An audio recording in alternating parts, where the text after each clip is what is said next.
সবাই 10,000 টাকা একটু বেশি হয়ে যায় না?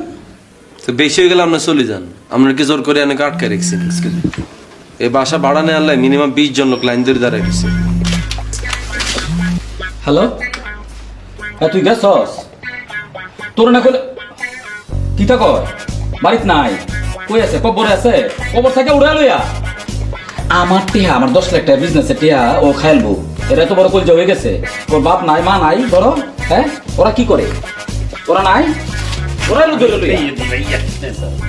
হ্যাঁ এইরকম কথা বলো তো চলতো না তো। আমার ব্যবসার টিহা, আমার ব্যবসার টিহা খাইয়া বলবো, এত বড় কলজা কে রয় নাই। ঠিক আছে, ওরা ফোন দে। ওকে